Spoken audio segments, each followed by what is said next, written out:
Hello everyone, welcome back. आज हम synthesis में इन्फिनेटिव का प्रयोग करके दो या दो से अधिक सिंपल सेंटेंस को जोड़ करके एक सिंपल सेंटेंस बनाना सीखेंगे। तो आइए देखते हैं कि सिंपल सेंटेंस हम इन्फिनेटिव का प्रयोग करके कैसे बनाते हैं। एक एक करके एग्जाम्पल देखते हैं। तो सेंटेंस दिया है कि ही टुक अ नाइफ और ही वांटेड टू किल अ हेन। तो इन्फिनेटिव का मतलब होता है कि जो भी वर्ब फर्स्ट फॉर्म होता है, यानी वर्ब फर्स्ट फॉर्म और उसके पहले टू जुड़ा हुआ हो, वही इन्फिनेटिव होता है। तो इन्फिनेटिव का मतलब वर्ब फर्स्ट फॉर्म और वर्ब फर्स्ट फॉर्म के पहले टू लगा हो, वही इन्फिनेटिव होता है। अब उसका प्रयोग करके हमको दो या दो से अधिक भी सिंपल सेंटेंस हो सकते हैं, उनको एक सिंपल सेंटेंस में हमको कंबाइन करना है। जैसे दिया ही टुक अ नाइफ, उसने एक चाकू लिया, और ही वांटेड टू किल अ हेन, और वह एक मुर्गी की हत्या करना चाहता था, यानी एक मुर्गी को मारना चाहता था। तो अगर ऐसे वांटेड करके दे, पर्पज दे, तो उस पर्पज को हमेशा हटा देना है, क्योंकि उसके बाद देखिए पहले से टू दिया हुआ है। यानी जब भी ऐसे वांटेड करके आएगा तो उस वांटेड को हटा देना है, उसके बाद अक्सर टू करके दिया होगा, यानी इन्फिनेटिव दिया होगा। दूसरा कार्य, यहाँ जो सब्जेक्ट है वही सब्जेक्ट यहाँ पर भी है। तो सिंपल सेंटेंस में एक सब्जेक्ट एक ही बार आता है, दूसरी बार उसका प्रयोग नहीं करते हैं। तो इसको जब सिंपल सेंटेंस में बनाएंगे कि यानी उसने एक चाकू लिया और उसको चाकू लेने का उसका उद्देश्य क्या था, तो मुर्गी की हत्या करना था। तो यहाँ हो जाएगा ही टुक अ नाइफ टू किल अ हेन, ये हमारा आंसर हो जाएगा। तो यहाँ हो जाएगा ही टुक, उसके बाद हो गया अ नाइफ, यानी उसने एक चाकू लिया। अब चाकू लेने का उद्देश्य, यहाँ जहां वांटेड है वांटेड को हटा दिए, और उसके बाद देखिए टू पहले से दिया हुआ है, यहाँ जोड़ने की आवश्यकता हमको नहीं पड़ेगी, केवल यहीं से उठा के यहाँ रख देना है। तो यह हो गया टू किल अ हेन, ये आंसर हो गया।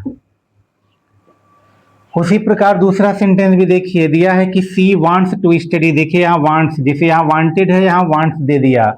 तो सी वांट्स टू स्टडी, तो वह पढ़ना चाहती है, और सी हैज गॉन टू दिल्ली, और वह दिल्ली गई हुई है। तो यहाँ देखिए जब यह वांट्स आएगा तो इसको हटा देना है, मतलब यह सेंटेंस उठा के पहले लिखना है। तो यह पहला सेंटेंस यानी सब्जेक्ट दोनों एक ही है, तो यहाँ लिख देंगे कि she has gone to Delhi. अब यहाँ सी आ चुका है, यह सी समाप्त हो जाएगा। जो वांट्स दे रहा है उसको बिल्कुल समाप्त कर देना है। उसके बाद देखिए पहले ही टू जुड़ा हुआ है, तो यहीं से टू लगा देंगे और टू स्टडी दिया हुआ लिख देंगे कि she has gone to Delhi to study. ये हमारा आंसर हो गया। फिर अगला सेंटेंस देखते हैं, दिया है कि he did not meet me, वह मुझसे नहीं मिला। He had not sufficient time, उसके पास पर्याप्त समय नहीं था।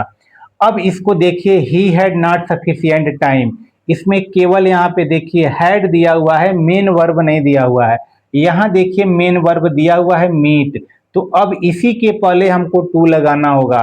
तो यह सेंटेंस उठा करके पहले लिखेंगे, यानी सब्जेक्ट दोनों एक ही है, एक ही व्यक्ति के द्वारा वह काम किया गया है। तो यहाँ लिखेंगे कि ही हैड नॉट सफिशियंट टाइम, ये हो गया कि उसके पास पर्याप्त समय नहीं था। तो किस लिए पर्याप्त समय नहीं था, तो यहाँ पहले ही नॉट आ चुका है और ही पहले ही आ चुका है, तो यह दोनों, यह पूरा का पूरा ही और डिड नॉट समाप्त हो जाएगा, और यहाँ से टू से हम जोड़ देंगे। तो यहाँ हो गया टू मीट, और ये हो गया me. He had not sufficient time to meet me, यानी उसके पास मुझसे मिलने के लिए पर्याप्त समय नहीं था। यह सिंपल सेंटेंस में हो गया। उसी प्रकार अगला सेंटेंस देखते हैं, दिया है कि यू आर वेरी वीक, तुम बहुत कमजोर हो। You can not run fast. अब यहाँ देखते हैं कि अगर पहला सेंटेंस वेरी दिया हो और दूसरा वाले में कैन नॉट या कुड नॉट करके दिया हुआ हो, तब हम क्या करते हैं, यानी दोनों सब्जेक्ट एक ही है, तो यहाँ क्या करेंगे, यू लिखेंगे जैसे है आर। इस वेरी को, यानी ध्यान देना, यहाँ वेरी आए और यहाँ कैन नॉट या कुड नॉट आए, तो इस वेरी को क्या करते हैं, टी ओ ओ में बदल देते हैं।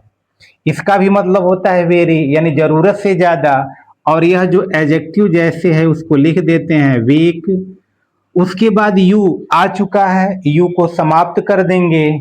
अब इस कैन नाट को भी समाप्त कर देंगे क्योंकि इस कैन नाट का जो सेंस है यह इस टू में आ जाता है, इसलिए इस कैन नॉट को हटा देते हैं और उसके बाद यही टू से हम जोड़ देते हैं, टू रन फास्ट। यानी जब भी इस तरह से आएगा यहां पर वेरी आ जाए और इधर कैन नॉट या कुड नॉट आ जाए, यहाँ वेरी भी हो सकता है और भी कोई सेंस में जिसका जो मतलब होता है अत्यधिक होता हो, तो जब भी आएगा तो उसको टू में बदल दो और इस कैन नॉट को हटा देंगे क्योंकि इस टू में ही कैन नॉट का जो सेंस है आ जाएगा और बाकी टू से हम जोड़ देंगे। चलिए अगला सेंटेंस देखते हैं। दिया है कि गिव हिम अ चेयर, उसे एक कुर्सी दो, he will sit on it, और वह इस पर बैठेगा। तो अब यहाँ देखिए उसको एक कुर्सी दो, अब हिम के लिए ही फिर यहाँ ही आया हुआ है, तो यहाँ पहला सेंटेंस जैसे है लिख दो, गिव हिम अ चेयर, ये हो गया।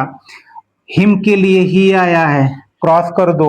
मेन वर्ब आ चुका है, अब इसलिए इस सहायक क्रिया यानी जो हेल्पिंग वर्ब है यानी मॉडल वर्ब है इसको लिखने की आवश्यकता नहीं है और यह सीट यहाँ ला करके लिखेंगे और उसके पहले टू लगा देंगे तो इन्फिनिटिव हो जाएगा।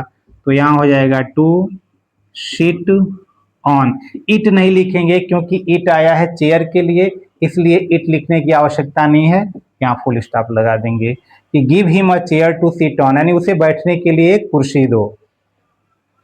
अगला सेंटेंस देखिए, दिया है कि ही हैज नो मनी और he can not by a book.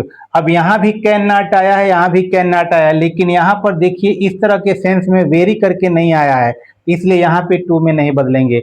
यह सेंटेंस आपको कंबाइन करके कमेंट करना है।